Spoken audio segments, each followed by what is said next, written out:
And now the bride and groom will lead to the wonderful Crown Imperial March by William Walton, a piece of music that's played at virtually every major royal event.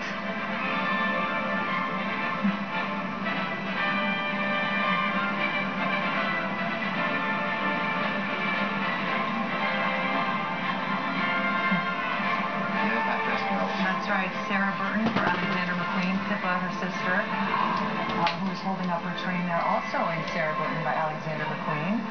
There was so much speculation over the dress. Everyone wondered, and it is amazing she did keep it a secret till the very end, didn't she? She was determined to, and she did. You know, the cat nearly got out the bag last night, but no one was quite sure, and now we know. And I'm surprised that Pippa also wore Sarah Burton. I was convinced she was going to wear Temperley, but what a dress. It is extraordinary in today's day and age. We've talked about this a little bit. We haven't really touched upon it properly. How she kept that dress a secret. Was it the fact, Louise, do you think that the press were just respectful of it, or were they Oh, I think the press were digging around. So in today's immediate viral age, it's extraordinary that this happened. It's a real feat, and I'm quite happy in a way, even though I really wanted to know. Diana's dress was actually locked in a vault and had security guards around it, so I imagine that Kate's was similarly, you know, guarded and secured. But the designer of Diana's dress was revealed beforehand. It was indeed, and this, I guess, you know, Sarah just sworn to secrecy and wanted to keep it a secret as well. And interestingly, that tiara is not, as we thought, the Cambridge tiara, but it's the halo tiara. It's been lent by the Queen, because the Queen is the one who really has all the tiaras stored away in the vault. And this one was made by Cartier in 1936. It's very small, Louise. It is very sort of a discreet little piece of, by the look of it, pure diamonds, fine platinum, isn't it? Small, but incredibly valuable. Yes. Stunning. But as simplistic as we could get, because we thought she was going to wear flowers. And in fact, you and I, we weren't sure when we saw her in the car if she actually did have a garland of flowers on and not a tiara. So it's as subtle and stunning as I think really fits her. I really hope that our mics can pick up the roar when they exit now, because it will be deafening. Yes, it will. Hopefully we'll be able to go back to Cat. A cat can give us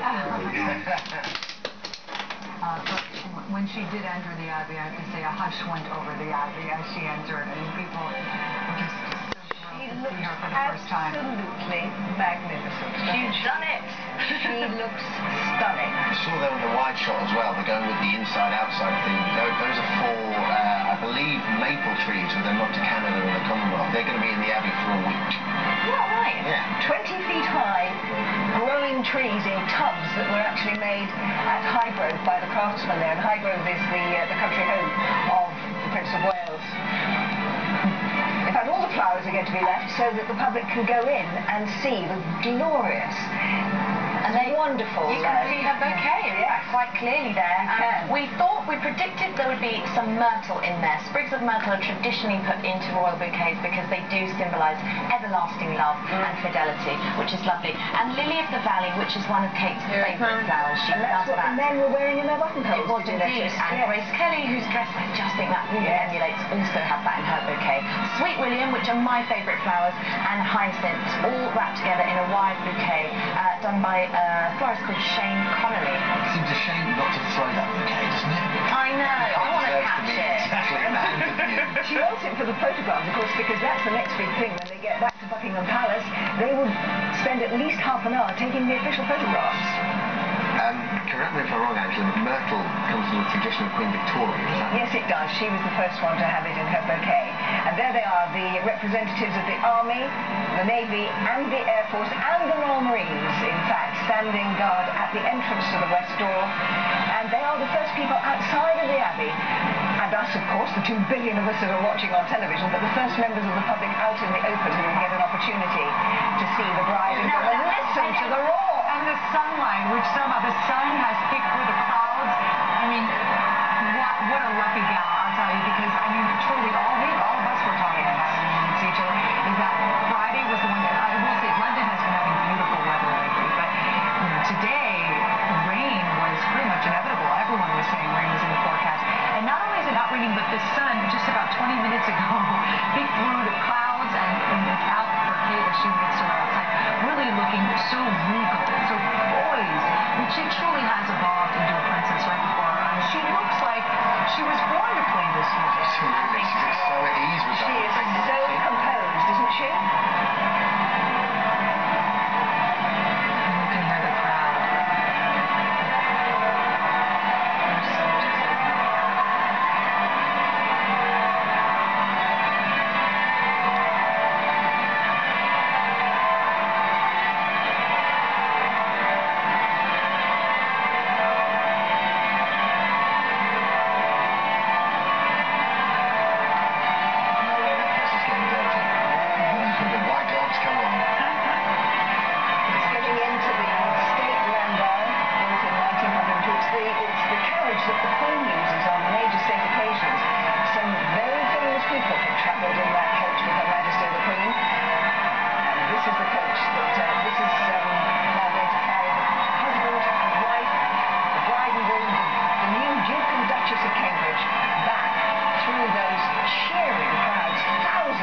Guards Parade and back up the Mall to the palace. See them in just a second. Yes, indeed.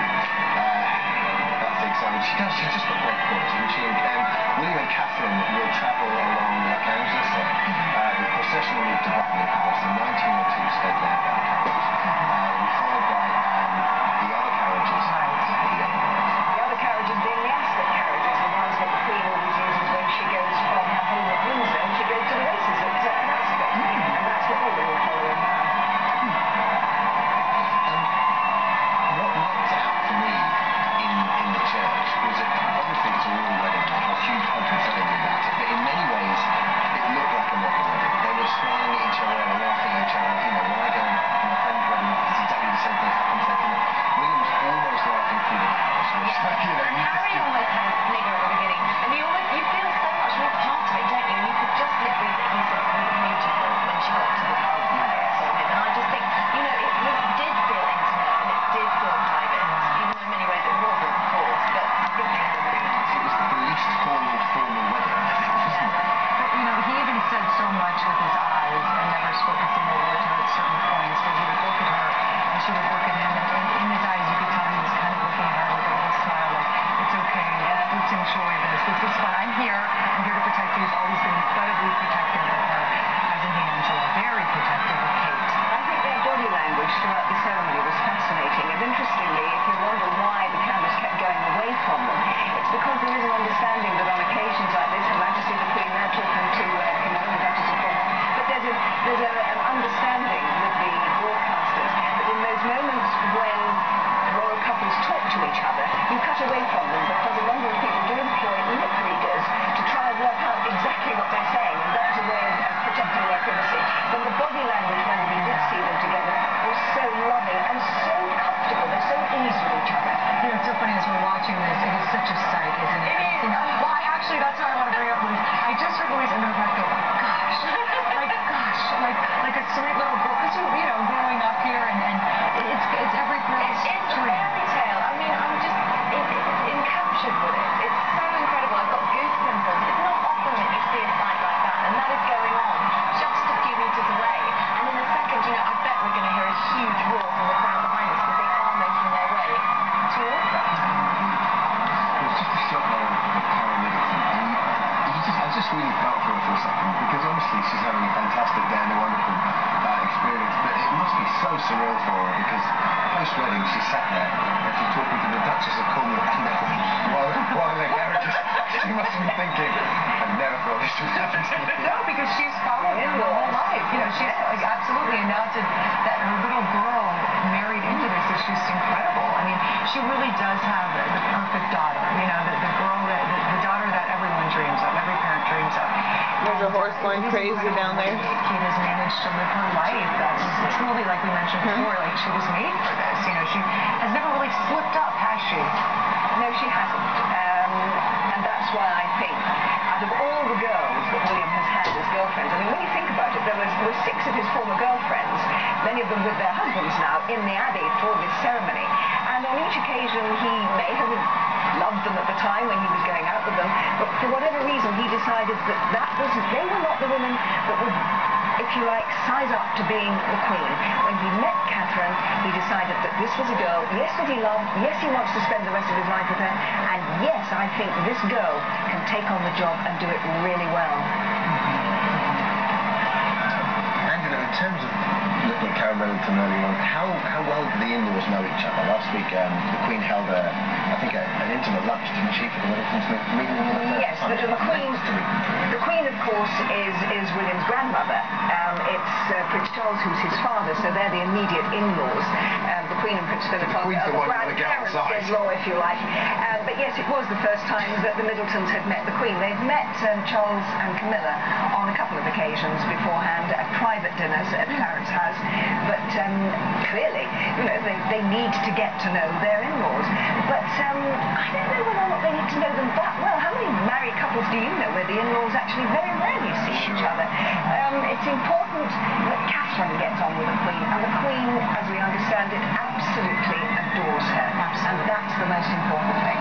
It's funny, people love to draw comparisons between Diana and Kate, don't they? But you know, ultimately you have to conclude that Kate seems more confident with this sort of attention compared to Shy Di, as people used to call Princess Diana.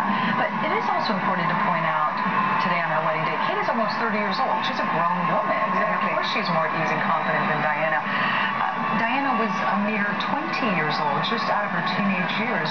What sort of differences do you see between the two on their wedding days? I think the difference is that if we remember Diana, she was 19 when we knew that she was the girlfriend, if you like, of the Prince of Wales. She was 20 when they got engaged and when she got married. She led a very, very sheltered life. And we do know that the night before her wedding, she spent it on her own in Clarence House, where the Queen Mother was at that time. And Diana's grandmother, Lady Fermoy, was lady-in-waiting to the Queen Mother. And if anything, it was the two grannies, the Queen Mother and Lady Fermoy, who had, if you like, arranged that the grandchildren should meet each other. And I think that Diana knew, while she was very much in love at that time with the Prince of Wales, that this was an arranged marriage. And I don't think she went into that marriage. In fact, she admitted subsequently that she did wonder the night before whether or not this was going to be the biggest mistake she'd ever made of her life. Diana did wonder that the night before, whereas I don't think Kate has had a single doubt in her mind for a very long time. Like Juliana says, they've been dating for 9 years. She's a grown woman. I think the average age for a British woman to get married now is 30. The average age for a British man to get married is 32. They're both just a shade under that. So, you know, they've lived a life together. They've made their mistakes together, and like a normal couple. And I think that's why the public relate to them so much, because they have seen them. You know, they've been living in St. Los Angeles together Well, for a couple of years. They've been living together in that lovely farmhouse in Anglesey. That's what people want to see. They want to Yes. see them, you know, living normal lives. But it means that you see that they've had an opportunity to really get to know each other. There are no secrets now for this couple. I think when Charles and Di were married, they didn't really know each other. Not at all. Not Well, really. they only met 13 times before their wedding day. Exactly. They had no opportunity to know what they were really like. Right. These two have known each other for 9 years. They were courting, if you like, for at least 5. I mean, they've had their ups and downs. They had a break in 2007. But for the last 2 years, they have lived very, very happily indeed together in a beautiful, secluded farmhouse in North Wales, in Anglesey, where the Prince has been serving with the RAF Search and Rescue Team. They have got to know each other. He knows what she looks